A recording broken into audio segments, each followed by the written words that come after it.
Friends, আমি চলে এসেছি মনীষ কিচেনে একটা অন্য রেসিপি নিয়ে। অন্ধ্রপ্রদেশের একটা পালকুড়া উল্লাকুরম একটা নাম, এটা পালকুড়া উল্লাকুরম, এটা অন্ধ্রপ্রদেশের রেসিপি। তার জন্য আমি পেঁয়াজ কেটে নিয়েছি আর পালং শাক কুচি করে কেটে নিয়ে জল ঝরতে দিয়েছি। আর এই যে রসুন, এগুলো এখন রসুন কতগুলো দেবো এর মধ্যে। এই রসুন দিয়ে দিলাম। এবার রসুনের সঙ্গে এবার এর মধ্যে হলুদ, লঙ্কা, নুন আর ধনে গুঁড়ো, এই যে লঙ্কার গুঁড়ো দিয়ে দিলাম, এবার হলুদ দিয়ে দিলাম আর ধনে গুঁড়ো দিয়ে দিলাম,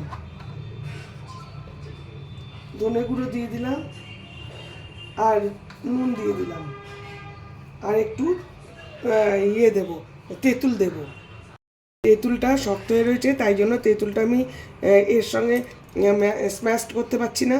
এটা আমি জলের মধ্যে রেখেছি। এই কাতটা দিয়ে দেবো, এই তেঁতুলের কাতটা দিয়ে দেবো পরে। এটা এখন স্ম্যাশ করতে হবে। আর কারোর কাছে তোমাদের এমনি বীজ ছাড়া তেঁতুল থাকলে ওটা শুদ্ধ দিয়ে দেবে, এটাই নিয়ম। কিন্তু পুরো তেঁতুলটা দিয়ে দেওয়ার, কিন্তু এখানে বীজ আছে বলে বীজ ছাড়াতে হবে, তাই জন্য কাতটা আমি পরে দিয়ে দেবো। একটুখানি জল দিয়ে এটা এখন বেটে দেবো। এর মধ্যে কিন্তু আদা চলবে না। এই যে পালকুড়া উল্লিকরম অন্ধ্রপ্রদেশের রেসিপিটার জন্য এই যে উড়ার ডাল আর মুগ ডাল নিয়েছি। এটা তোমরা চানার ডালও নিতে পারো। চানার ডাল, আমি মুগ ডাল আর উড়ার ডাল নিয়েছি। এই দুটো ধুয়ে এখন ব্যবস্থা করব। এই যে গ্যাস জ্বালিয়ে দিলাম।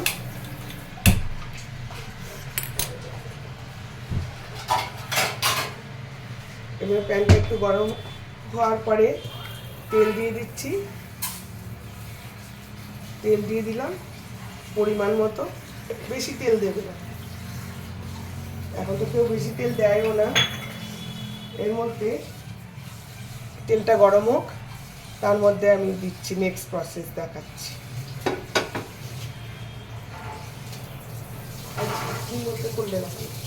তেলটা গরম হোক, হয়ে গেছে, তেল গরম হয়েছে। এই উড়ার ডালটা দিয়ে দিলাম,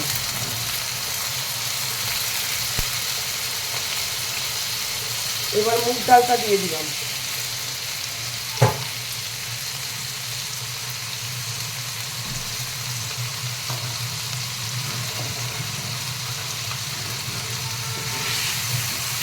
এর মধ্যে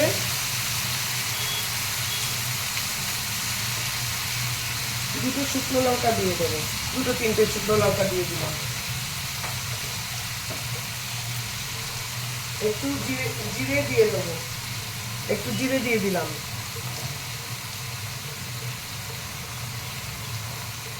একটু সর্ষে দিয়ে দিলাম। ব্যাস, এবারে এটাকে একটুখানি ভাজবো। এবারে একটু নাড়াচাড়া করার পর এটার মধ্যে একটু হিং দিয়ে দেবো, একটু হিং দিয়ে দিলাম,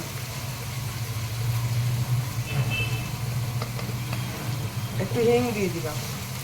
এটা একটুখানি নাড়াচাড়া করে একটু সতে করে নেবো। একটু গ্যাসটা একটু বাড়ালাম, গ্যাসটা কমিয়ে রেখেছিলাম। তেঁতুলের কাতটা যেটা আমার কিনা ওর সঙ্গে পেস্ট করাই নিয়ে ওটা দিয়ে দিলাম। তোমরা কিন্তু অবশ্যই ওই বীজ ছাড়া তেঁতুল থাকলে সেটা শুধু স্ম্যাশ করবে, মানে মিক্সিতে একসঙ্গে স্ম্যাশ করবে। এবার এটা দেওয়ার পরে ওই যে বেটে রেখেছি সেটা দিয়ে দেবো, বেটে রাখা মশলাটা দিয়ে দিলাম।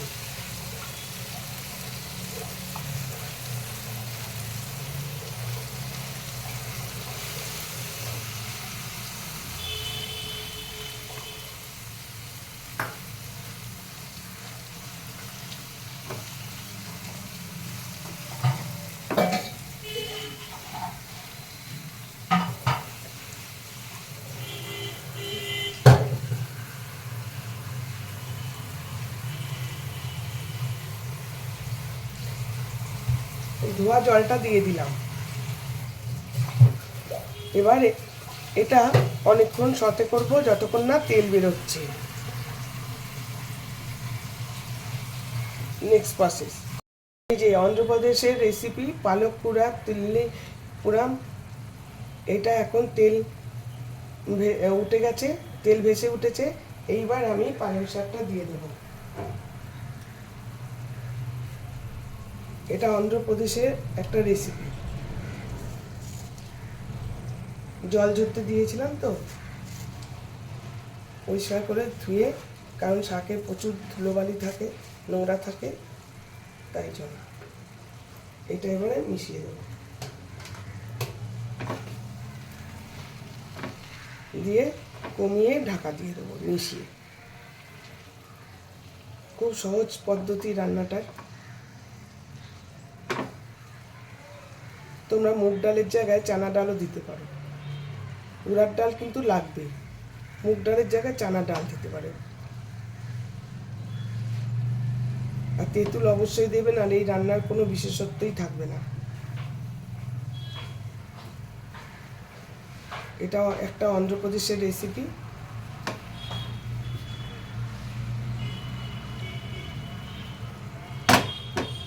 এটা আমি ঢাকা দিয়ে দেবো, শাক থেকেও প্রচুর জল বেরোবে। এটা ঢাকা দিয়ে দিলাম, কমিয়ে রেখেছি, একটু বাড়িয়ে দেবো। নেক্সট হোক। দূর নয় বেশি দূর ওই সাজানো সাজানো বকুল বনের ধারে, ওই বাঁধানো ঘাটের পারে, যেটা অবহেলা সয়ে সয়ে কিছু ফুল শুকানো শুকানো হয়ে পড়ে পড়ে আছে তার কিছু দূরে ঘাটের চাতাল ছাড়িয়ে।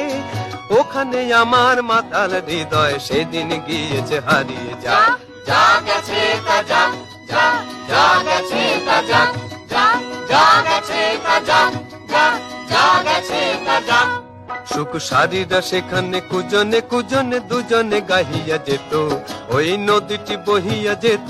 সুখ সারিরা সেখানে কুজনে কুজনে দুজনে গাহিয়া যেত, ওই নদীটি বহিয়া যেত। বন হরিণী তড়িত চকিত চরণে চমক লাগাইয়ে দিয়ে, তার চেয়ে ভালো চোখ দুটি দেখে যেখানে যেত সে দাঁড়িয়ে। সেখানে আমার করুণ হৃদয় সেদিন গিয়েছে হারিয়ে। Download ShareChat. বন্ধুরা, আমার অন্ধ্রপ্রদেশের এই যে পালক কুড়া তিলিকরম পালক কুড়া তিলিকরম একদম ডান। দারুণ গন্ধ বেরিয়েছে, এত সুন্দর গন্ধ বেরিয়েছে না কি বলবো। ওই যে হিং দিয়েছি, রসুন দিয়েছি, সব মিলে একটা দারুণ গন্ধ বেরিয়েছে। এর সঙ্গে কারি পাতা ধনে পাতা কিছুই কিন্তু চলবে না, দিলে তাহলে ওইসবের গন্ধ পাওয়া যাবে না। কারণ আছে তো, না রসুন আছে, রসুনের সঙ্গে এইসব কিছুই চলে না। কারণ সব গন্ধ কিন্তু মানে রসুনই খেয়ে নেয়। আমরা দিই ঠিক কথা, কিন্তু মেন কিন্তু ওইসবের সঙ্গে হিং তো চলেই না। কিন্তু যেহেতু ওদের এই রান্না ওরা এইভাবেই করে, সেহেতু আমরাও তাই করেছি, তাই কিন্তু খুব সুন্দর একটা সেন্ট বেরিয়েছে। খেতে কেমন হবে দুপুরবেলা খেলে বুঝতে পারবে সবাই। Thank you for watching. আমি শীঘ্রই আসছি আরেকটি ব্লগ নিয়ে।